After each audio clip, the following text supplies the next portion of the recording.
ലോക സിനിമയുടെ ചരിത്രത്തിൽ സമാനതകളില്ലാത്ത വ്യക്തിമുദ്ര പതിപ്പിച്ച അതുല്യ കലാകാരനും ചിരിയുടെ തമ്പുരാനും നിശബ്ദ സിനിമയുടെ ഇതിഹാസം എന്നറിയപ്പെട്ടിരുന്ന സർ ചാൾസ് സ്പെൻസർ ചാപ്ലിൻ.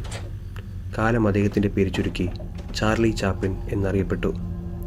എന്നാൽ ലോകം ആരാധിച്ച ഈ കലാകാരൻ ഒരു നായകനായിരുന്നോ, അതോ കാലം മറച്ചുവെച്ച ചില സത്യങ്ങൾ പേറുന്ന ഒരു വില്ലനോ? അദ്ദേഹത്തിൻ്റെ കല ലോകത്തിന് പ്രകാശമായിരുന്നെങ്കിലും അദ്ദേഹത്തിൻ്റെ ജീവിതം ഇരുണ്ട നിഴലുകൾ നിറഞ്ഞതായിരുന്നു. ആ ചിരിക്കുള്ളിൽ മറഞ്ഞിരിക്കുന്ന മറ്റൊരു മുഖം കൂടി ചാപ്ലിനുണ്ടായിരുന്നു.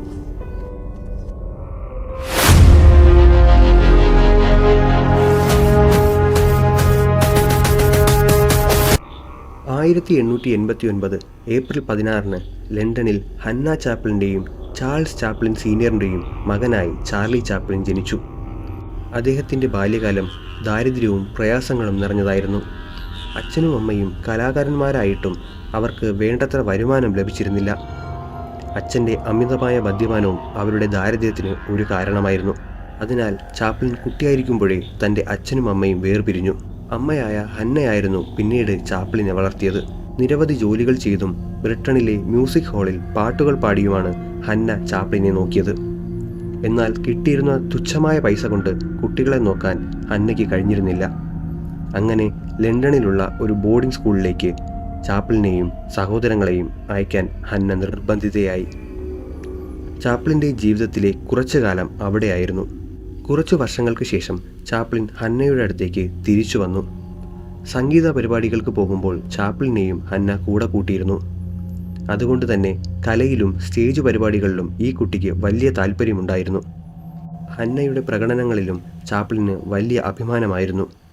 അമിതമായ ജോലിയും പോഷകാഹാരക്കുറവും കാരണം ഹന്നയ്ക്ക് ശാരീരികവും മാനസികവുമായുള്ള അസുഖങ്ങൾ പിടിപെട്ടു. ഹന്ന ഒരു നിത്യരോഗിയായി മാറിക്കൊണ്ടിരുന്നു. ഒരു സ്റ്റേജ് പരിപാടിയിൽ ഹന്ന പാട്ടുപാടിക്കൊണ്ടിരിക്കുമ്പോൾ പാട്ട് മുഴുവിപ്പിക്കാൻ ഹന്നയ്ക്ക് കഴിഞ്ഞില്ല. ടിക്കറ്റ് എടുത്തു വന്ന കാണികൾ വലിയ രീതിയിൽ ബഹളം വയ്ക്കാൻ തുടങ്ങി. പേപ്പറുകൾ ചുരുട്ടിയെറിയുകയും കൂക്കി വിളിക്കുകയും ഒക്കെ ചെയ്തു. ഹന്ന സ്റ്റേജിൽ നിന്ന് കരയുകയും അപമാനിതയാകുകയും വിഷമത്തോടെ സ്റ്റേജിൽ നിന്നും ഇറങ്ങിപ്പോവുകയും ചെയ്തു. ഇതെല്ലാം കണ്ടുകൊണ്ടിരുന്ന ചാപ്ലിന് പെട്ടെന്നൊരു ആശയം തോന്നി. ഹന്ന ചാപ്ലിന് ആഹാരം കൊടുക്കുമ്പോൾ മോണോ ആക്ട് പോലുള്ള ചില ആംഗ്യങ്ങൾ കാണിച്ചാണ് കഴിപ്പിക്കാറ്. അത് കണ്ട് ചാപ്ലിൻ ചിരിക്കുകയും സന്തോഷിക്കുകയും ചെയ്യാറുണ്ടായിരുന്നു. ആളുകളുടെ ദേഷ്യം മാറ്റാനും അമ്മയുടെ പരിപാടി മോശമാവാതിരിക്കാനും 11 വയസ്സുകാരനായ ചാപ്ലിൻ ആരുടെയും അനുവാദമില്ലാതെ സ്റ്റേജിലേക്ക് കയറി. അന്ന് അമ്മ കാണിച്ചു കൊടുത്ത ആ ആക്ട് ആ കുട്ടി കാണികൾക്ക് മുന്നിൽ അവതരിപ്പിച്ചു. ആദ്യം ആർക്കും ഒന്നും മനസ്സിലാവുന്നുണ്ടായിരുന്നില്ല. പതിയെ ചാപ്ലിൻ ചെയ്യുന്ന കാര്യങ്ങൾ അവർക്ക് മനസ്സിലാക്കാൻ കഴിഞ്ഞു. അപ്പോഴാണ് അതിലെ തമാശകൾ അവർ തിരിച്ചറിഞ്ഞത്. ദേഷ്യത്തിലുണ്ടായിരുന്നവരെല്ലാം പൊട്ടി ചിരിക്കാൻ തുടങ്ങി. അവരുടെ ഓരോ ചിരിയും ചാപ്ലിന് പ്രോത്സാഹനമായിരുന്നു. അതായിരുന്നു സർ ചാൾസ് സ്പെൻസർ ചാപ്ലിൻ്റെ ആദ്യ അരങ്ങേറ്റം. ഹന്നയ്ക്ക് മാനസികമായ ചെറിയ പ്രശ്നങ്ങളുണ്ടായപ്പോൾ അവരെ മാനസികാരോഗ്യ കേന്ദ്രത്തിൽ പ്രവേശിപ്പിക്കേണ്ടി വന്നു. അങ്ങനെ പിതാവായ ചാൾസ് ചാപ്ലിന് കുട്ടികളെ ഏറ്റെടുക്കേണ്ട സാഹചര്യമുണ്ടായി. 3 വർഷത്തിന് ശേഷം ഹന്ന രോഗമെല്ലാം ഭേദമായി തിരിച്ചെത്തി. ഇനി ഹന്നയ്ക്ക് പഴയതുപോലെ ജോലിക്ക് പോകാനോ പാട്ടുപാടാനോ കഴിയില്ലായിരുന്നു. ചാപ്ലിന് അന്ന് 14 വയസ്സ് മാത്രമാണ് പ്രായം. അക്കാലത്ത് 14 വയസ്സെന്ന് പറയുമ്പോൾ കുട്ടിയായി കണക്കാക്കിയിരുന്നില്ല. ആ പ്രായത്തിൽ കല്യാണം കഴിക്കുകയും ജോലിക്ക് പോവുകയും ചെയ്യുന്ന സമയമായിരുന്നു അത്. ചാപ്ലിനും ജോലിക്ക് പോകാൻ തീരുമാനിച്ചു. ജോലി അന്വേഷിച്ച് ചാപ്ലിൻ ആദ്യം പോയത് അന്നത്തെ മ്യൂസിക് ഹാളിലേക്കാണ്. അവിടുത്തെ ഭാരവാഹികൾ അന്നത്തെ ചാപ്ലിൻ്റെ പ്രകടനം ഇന്നും ഓർക്കുന്നു.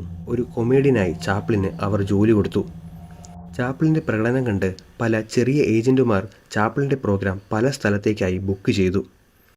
വേദിയിൽ നിന്ന് വേദിയിലേക്ക് അലഞ്ഞു തിരിയുന്ന തിരക്കേറിയ കലാകാരനായി ചാപ്ലിൻ വളരുന്നു.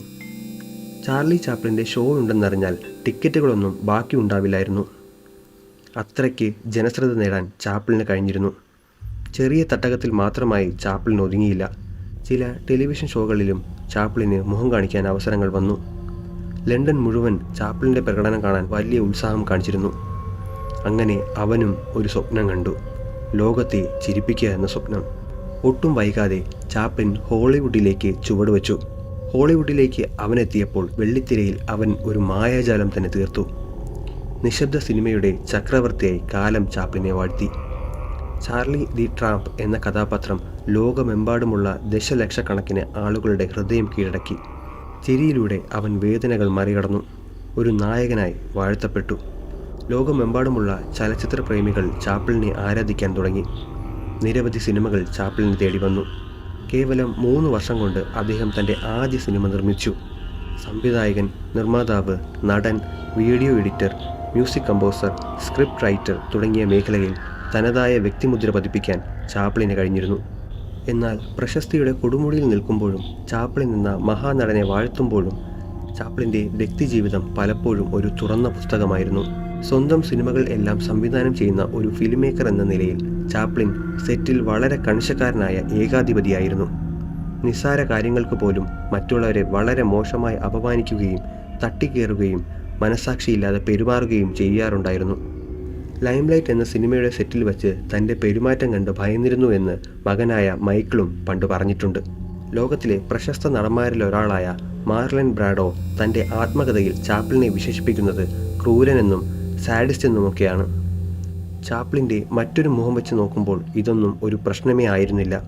അനേകം സ്ത്രീകളുമായി വഴിവിട്ട ബന്ധമുണ്ടായിരുന്ന ഒരു വ്യക്തിയായിരുന്നു ചാപ്ലിൻ. അതും പ്രായപൂർത്തിയാവാത്ത പെൺകുട്ടികളോടുള്ള ചാപ്ലിൻ്റെ താല്പര്യം ഹോളിവുഡിൽ പകൽ പോലെ വ്യക്തമായിരുന്നു. ചാപ്ലിൻ്റെ ജീവചരിത്രം എന്ന പുസ്തകത്തിൽ അദ്ദേഹം 2000 സ്ത്രീകളുമായി ബന്ധപ്പെട്ടിരുന്നുവെന്ന് പറയപ്പെടുന്നു.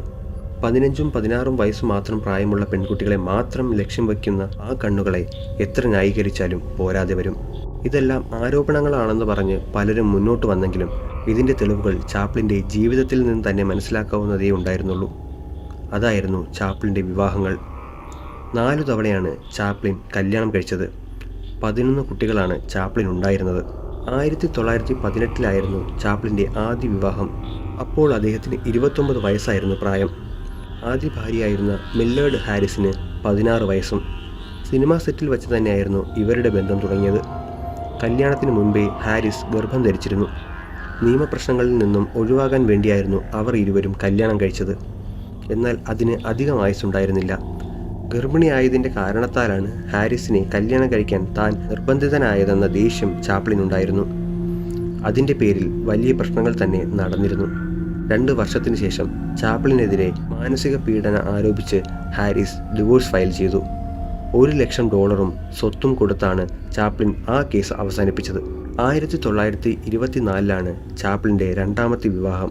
തൻ്റെ സഹതാരമായിരുന്ന ലിറ്റ ഗ്രേ ആയിരുന്നു വധു. ഇരുവരും കല്യാണം കഴിക്കുമ്പോൾ 34 വയസ്സായിരുന്നു ചാപ്ലിൻ്റെ പ്രായം. ലിറ്റയ്ക്ക് 16. ലിറ്റയുടെ 8ാമത്തെ വയസ്സിലാണ് ഇരുവരും കണ്ടുമുട്ടിയത്. അവർ തമ്മിലുള്ള ബന്ധം തുടങ്ങിയത് ലിറ്റയുടെ 14ാമത്തെ വയസ്സിലും. 15ാം വയസ്സിൽ ലിറ്റ ഗർഭിണിയായി. കുട്ടിക്ക് പ്രായപൂർത്തിയാകാത്തതുകൊണ്ട് തൻ്റെ പേരിൽ കേസ് ചാർജ് ചെയ്യുകയും ചെയ്തു. എന്നാൽ അവർ രണ്ടുപേരും മെക്സിക്കോയിലേക്ക് ഒളിച്ചോടുകയും രഹസ്യമായി വിവാഹം കഴിക്കുകയും ചെയ്താണ് അന്ന് ആ കേസിൽ നിന്നും ചാപ്ലിൻ ഊരിപ്പോയത്. അവർക്ക് 2 കുട്ടികളുണ്ടായിരുന്നെങ്കിലും അതും 2 വർഷത്തിന് ശേഷം ഡിവോഴ്സിലേക്കെത്തി. അനേകം സ്ത്രീകളുമായി ഉണ്ടായിരുന്ന ചാപ്ലിൻ്റെ വഴിവിട്ട ബന്ധമായിരുന്നു അതിന് കാരണം. $6,00,000 $1,00,000 വീതം കുട്ടികൾക്കും നൽകാനാണ് കോടതി വിധിച്ചത്. അക്കാലത്തെ ഏറ്റവും വലിയ ഡിവോഴ്സ് സെറ്റിൽമെൻറ്റിലൊന്നായിരുന്നു അത്. 1936 ചാപ്ലിൻ്റെ 3ാമത്തെ വിവാഹം. പൗലറ്റ് ഗോവാർഡായിരുന്നു വധു. തൻ്റെ സഹതാരമായിരുന്നു പൗലറ്റ്. കൂട്ടത്തിൽ പ്രായം കൂടിയ ഭാര്യയും പൗലറ്റായിരുന്നു. 26 വയസ്സ്. ചാപ്ലിന് 46. തൻ്റെ modern times, the great dictator എന്ന സിനിമകളിൽ ശ്രദ്ധേയമായ വേഷങ്ങൾ പൗലറ്റ് ചെയ്തിട്ടുണ്ട്. തൻ്റെ ഭാര്യമാരിൽ ഏറ്റവും കഴിവുള്ളവളും ബുദ്ധിയുള്ളവളും എന്നായിരുന്നു ചാപ്ലിൻ പൗലറ്റിനെ വിശേഷിപ്പിച്ചത്. എന്നാൽ വിവാഹശേഷം മറ്റു സിനിമകളിൽ അഭിനയിക്കാൻ പോയത് ചാപ്ലിന് ഇഷ്ടമായിരുന്നില്ല.